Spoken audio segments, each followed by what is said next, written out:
when you start to court your money, you're pursuing it, not chasing it. And this is what brings true wealth. And I just want you to ponder this question.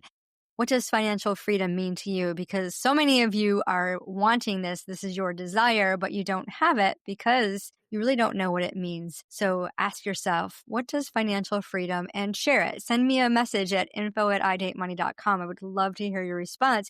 And who knows, maybe I'll do an entire episode just based on your answer. If you're tired of feeling shame about past financial decisions, worried you'll never achieve financial stability, and ready for a clear plan to take control of your money and experience true financial freedom, you're in the right place. Hey, I'm Lisa, wealth activator, independent insurance broker, and your guide to rewriting your money story. I learned the secret to creating financial freedom and stability after divorce, and I'm ready to share it with you. If you're ready for steady, stress-free income, clarity with your money, and the confidence to spend without guilt, grab your favorite essential oil, take a deep breath, and let's sniff our way through the smell of money. So today we are hanging out with Lynn Aronberg. She is a former Miami Dolphins cheerleader who now acts as a spokesperson for the Palm Beach art, culture, and business communities, representing many talented entrepreneurs. She is a PR maven and is highly publicized. Divorced from a Florida state attorney, gained her worldwide recognition as the first Trump divorcee. When not appearing on national television, Lynn is the busy owner and CEO of Lynn Aronberg Public Relations, LLC. And I like the initials for this. I'm just going to say LAPper. That's right. I retired from the Social Security Administration and everything had an acronym. So when I see like the large letters with the acronym style, it's like, oh, wait a minute. I'm going to remember that now. So she is a full service public relations agency with an international reach. So stay tuned because this might be somebody that you can connect with to do PR. And I know PR gets a lot of attention in the entrepreneurial world. So Lynn, thank you so much for being here. Tell us how you got started from cheerleader to PR. I mean, you're in the spotlight all the time. So what made you want to, a lot of times the cheerleaders will go into, what other kind of a quieter career, right? So what made you transition into the PR? I started in PR. I was working for a PR agency while I was a Dolphins cheerleader. And then I started my own company, my own PR company when I turned 30. So I always knew I wanted to be in PR. Actually, in high school, when I was going into college, I was going to be a teacher. And I had told my math teacher at the time, Mr. Smith, I said, I got into the University of Florida. I'm so excited. And he said, well, great. What are you going to major in? And then I said, I'm going to be an elementary school teacher. And I remember this so vividly. He's like, do not do that. I'm like, well, what else am I going to do? Literally, I don't know. I just tunnel vision. I was going to be a teacher. And he's like, I don't know. And he thought about it and he turned to me. He goes, because we were walking down the hall, he goes, how about public relations? Lo and behold, I listened. I went to the UF. I majored in PR. I graduated in PR. I worked in PR and then I started my own PR company. And then I saw Mr. Smith at a wedding recently. And I said, Mr. Smith, you probably don't remember this, but you told me to go into PR. And he teared up to see that come full circle. So not everybody who majors in PR or thinks they want to be in PR end up staying in it. Definitely not the company, though. That's how that happens. Yeah. Yeah. Well, and it's so important to help our businesses grow. And I think it's, there's a lot of, I'm going to say this nicely. There's a lot of people promoting PR, and then not following through. I know last year on Instagram, there was someone, showcasing this beautiful magazine. And for $49, you can have a 2-page thing. And she interviewed you. And then she, you had to, you got the article printed, but in order to get a copy, you had to pay an additional fee. And it's like, well, wait a minute. That's not what you said initially. I've heard of stories like that from my clients and stories of, well, I have to pay, to be in a magazine and it's $5,000. It was like, yeah, I understand those stories because those are the type of things that happen that confuse my entire industry. Mm-hmm. If it's too good to be true, then it is. There's no way. First of all, it's earned media, right? It's not purchased media. It's not advertising. So if anybody is saying to you, guaranteeing any article, then run away. Run away unless it's an advertising campaign. If they're saying they will pitch stories about you, your business, your product, they have relationships or I don't like to hang my hat on those relationships because the people in the media change all the time. So you have to Mhm. understand how the process works also. But if they have a track record, you've seen them work with other clients and they secure media coverage, which is not always glamorous, it's hard, then that's PR.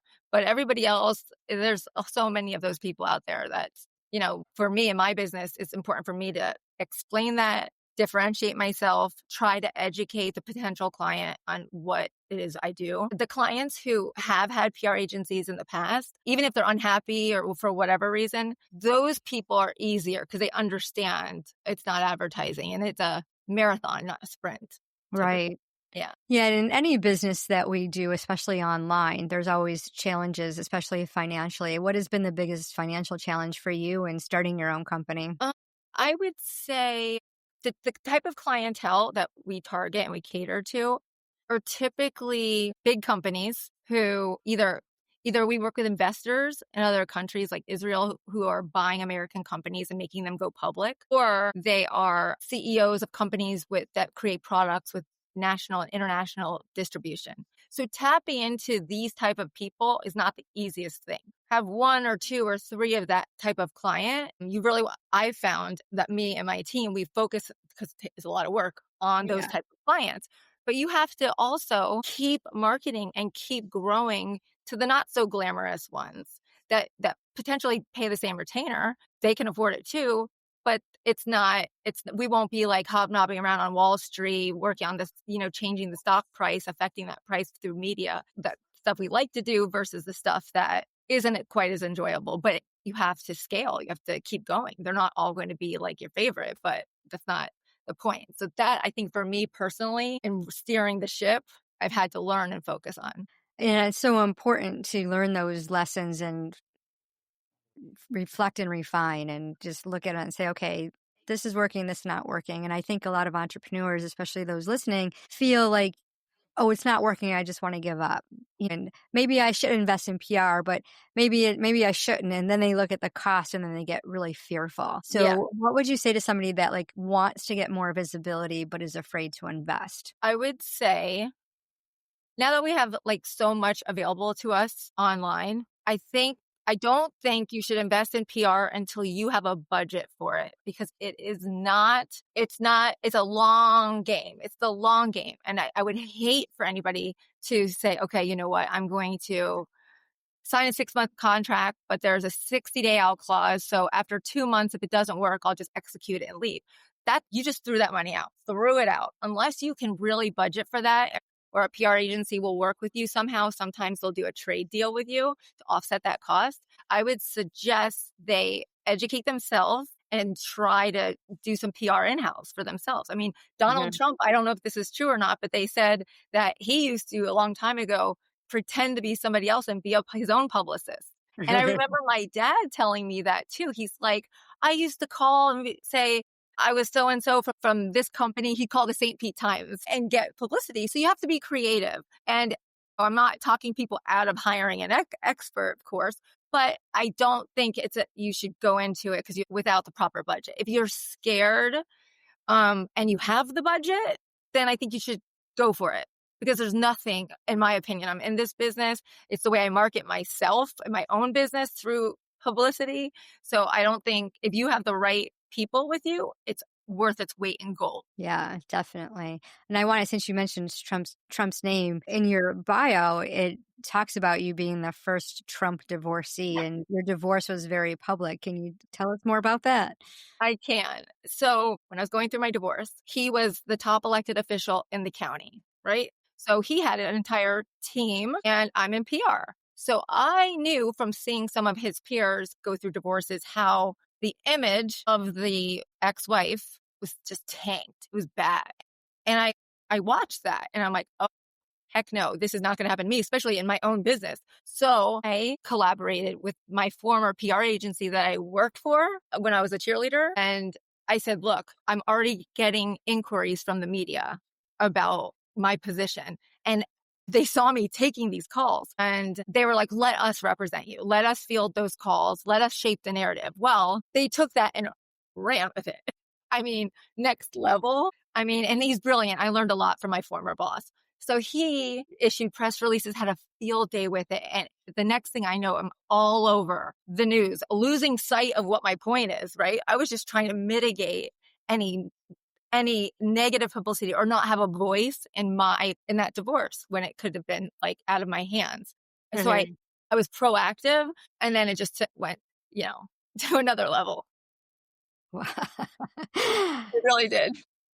Yeah, and that's gotta be kind of scary to realize, like, wait a minute, this is gonna go public, and your reputation's at stake. It affects your profit margin for your business and all that.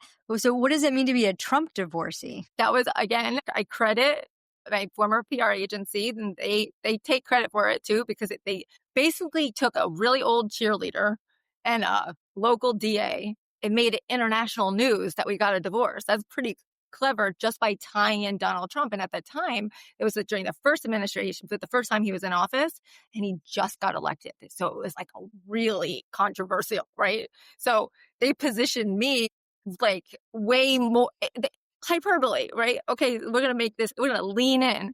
While it was the truth, it was really salacious. So imagine, from my perspective, I have to go on national news and international. I was on Good Morning Australia, not defending the new president, but talking about the president and talking about my ex-husband and divorce and all of it, and trying to keep. And at that point, to what you mentioned earlier, while running my business and how it would potentially affect my business, I Mhm. threw caution to the wind with that. I was like, all right, if you're not going to hire me because you don't agree with my politics, well, then that's on you. Because frankly, if I can turn my divorce with the help of my old PR firm into international publicity, I think I can represent you and your brand too. So Mhm. here we go. I'm like proof of that. And so luckily it never it helped me Right. in my business. And if it hurt it at all, or if there's somebody who didn't hire me because of it, I don't know about that. And one more thing, a lot of the media people, because I'm the middleman between the client and the media, those people don't always agree with, they don't necessarily like Donald Trump, all of them. Most of them do not. And it didn't even faze them.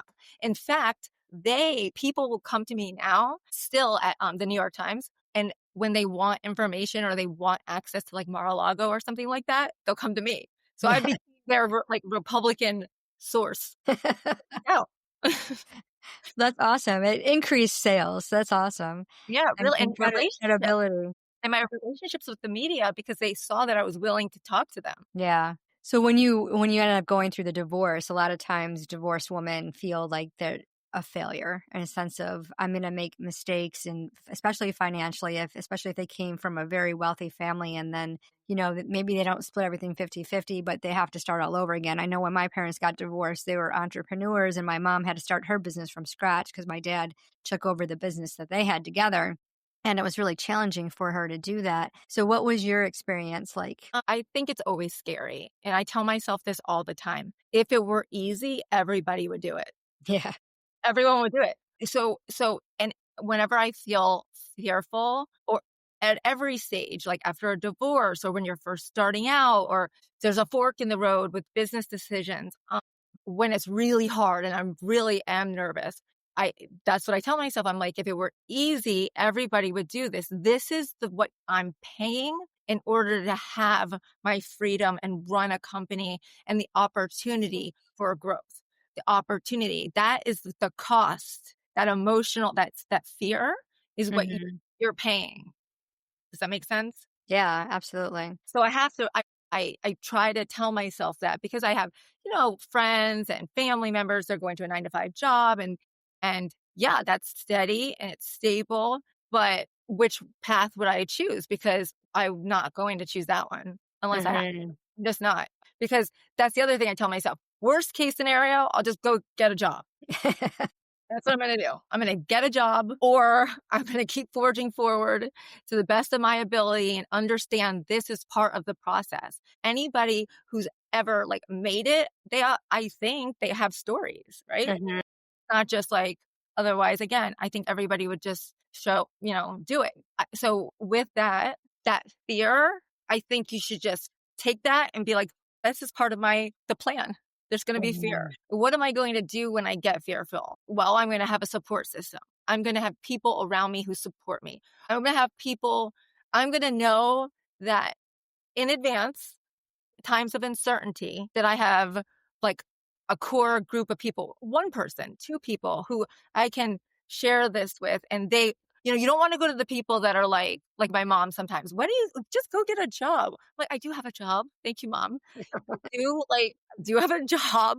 You want to go to not that person. You want to go to the people who will share their stories and also maybe help. Like Mhm. I've found that entrepreneurs like to help other entrepreneurs Yeah, definitely. build a community. Yeah, having that network system in place is so important. Having that support, especially for soulpreneurs. There's a lot of soulpreneurs listening to the show, and a lot of times they feel alone, and they see everybody else making 6, 7 figures, and they're like, "Well, how come I can't make it?" And so, that constant battle, and I always say the thoughts are the most important tool that we have because whatever we think is true. And it's so easy to fall into that victim mode that, oh, this isn't working. I just want to throw in the towel. I mean, and a lot of times I think there's a misconception is like we should just ignore that and just talk over it and, have positive toxicity. It's like, no, you want to be able to process all of your emotions because you can't just, glean over that and say, oh, yeah, yeah, yeah, no, that's just a lie because there's a reason why that thought comes up. And That's that's when right. you want to reach out and get your support system and encouragement. And I have a community called The Smell of Money where we use aromatherapy to help change our relationship with money and to create wealth and to activate wealth. And it's so simple because it's just captivating that thought and saying, okay, what do I think is really true and how can I shift it so that I can find financial freedom? So, I said earlier in the beginning of the show about financial freedom, it means something different for all of us. So what does financial freedom look like for you? Financial freedom to me is having the ability to have my basic needs met, right? I'm not going to worry about any of my basic needs. And on top of that, I can travel and shop like I want to, have those extras. Mm-hmm. That's freedom. I've had over the years, you have clients and sometimes they want to poach you and bring you in-house. And one of my clients was telling me this story. He was like, oh yeah, so-and-so said they want to hire you. He goes, and I told that person, oh, you can't afford her. And the person was like, what do you mean? I mean, how much does she need? Like throwing numbers out. He's like, you don't understand. Her freedom is more important to her than any dollar you could ever pay her. And he told me that, which made me learn about myself because I was like, good answer. You're right. So as long as I can take care of myself and grow whenever I know that there's opportunity and hope. There's opportunity that gives me I can breathe. Of course, it's difficult when like a client quits or doesn't execute the out clause properly, or like there's so many things that you can't control. Mm-hmm. Times are difficult. And so like, I think a lot of it is experience and learning from mistakes and also, or even not mistakes, learning that this is what happens at times and Right. mitigate for next time Mm-hmm. how that's going to affect you. Yeah. Also, I think maybe it's because I'm in PR, but the perception of your peers or not peers, other people in your industry or the people that you think are doing so great, let's have them open up their books. Let's Yeah. take a look at their books. They could be doing great and that's wonderful. That's great. I think it's important to run your own race and surround yourself with people who are smarter than you, more experienced, people who you can grow with because that's how it's going to elevate you, and not necessarily believe any of the hyperbole about how great everybody else is doing. Unless, of course, it's encouraging you. If it's not, Mm-hmm. I doubt it. I really, really doubt it. I doubt they're as successful as you think they are. They want you Yeah. to think that, Yeah. No, I know because I see the books. right? And their gross sales are 6 figures, but when it comes to the bottom line, they don't realize there's a lot of leakage with the way that they're spending their money, the way that they're investing. Right. A lot of them have fees and services that they're double, triple paying for, and they don't even realize it. And I don't know how much money is invested in different types of coaching programs because they feel like they're not getting something and they'll start complaining about the coach. Oh, this coach isn't doing this and this. It's like, well, wait a minute. You've invested this money. What exactly did you expect from this program? And when I work with different clients, so they'll believe in something so much and they'll invest everything into like a retreat or, an experience. and then they don't get the ROI. It's like, well, Right. what were you looking for in your ROI? Because it might not just be money. It could have been, Right. an experience. It could have been a shift. It could have been a partnership forming or something. We can't just look at the ROI as the monetary value, although that we think that's the most important thing, but it's not, because the energy from whatever it is that we are disappointed in affects the next move that we make. And when I do in the Smell of Money, when we talk about this, they're like, I never realized it. I'm like, no, because you're too busy chasing money. Everyone believes, and I've talked to enough people to know that this is true. Everyone believes that I'm going to make more money and that will solve all my problems. When I make more money, then Hmm. no, because if you don't know how to manage $1,000, you're not going to know how to manage $10,000. And if you Right. keep doing the spending pattern that you have in place, you keep taking all of your money and putting it back into your business. Yeah, on paper, your gross receipts might be six figures, but the net profit, the bottom line is zero. Or maybe you're in Right. the negative because you've overinvested in an experience that you wanted your clients to have. And someone didn't pay, like you said, they backed out of the contract, they asked for a refund, and, so many different factors, and we don't foresee that. And so with the PR, you had mentioned a couple of times about your out clause. Do people actually take advantage of that? They either, okay, so since 2010, I've had 3 people not honor the contract according to the contract.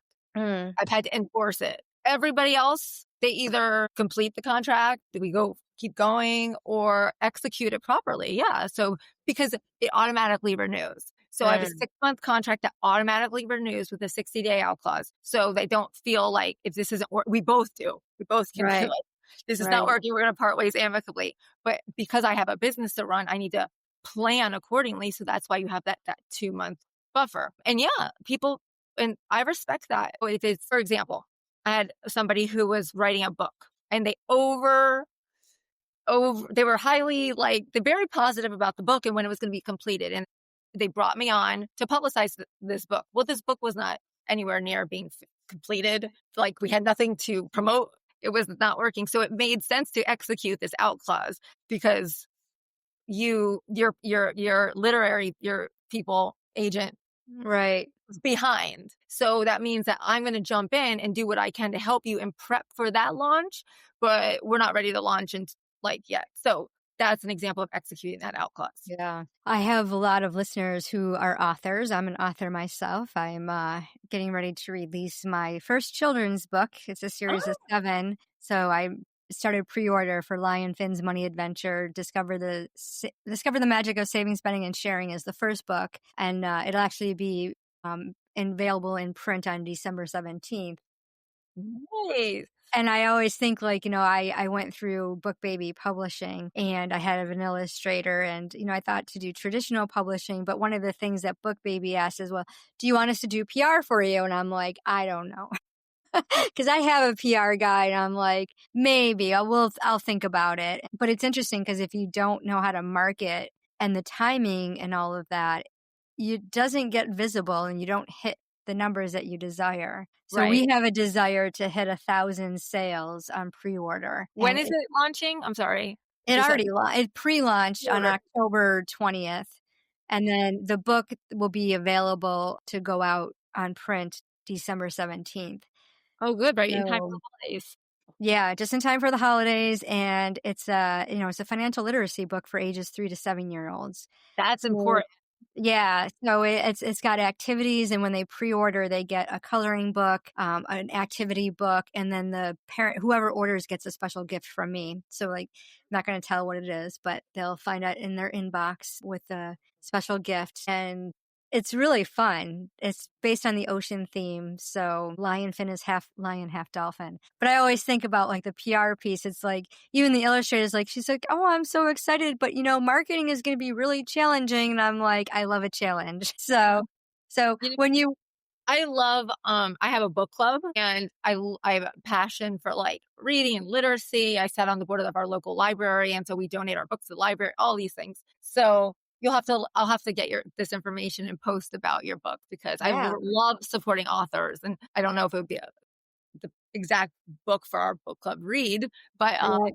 a lot of the women in our book club are moms with two small children. And so, yeah, I love to circulate that and help in any way. Yeah, that'd be awesome. So helping authors out there with their PR, tell us more about how our audience could connect with you that way. Because I know there's a lot of people out there that would love to do that. The best way to contact me would probably be just via email. My email is Lynn, Lynn at LynnAronberg.com. And I would suggest putting in the subject the name of the podcast, or, Lisa Finland, author, or anything like that to kind of catch my attention, because I would hate for any listener to get lost in there.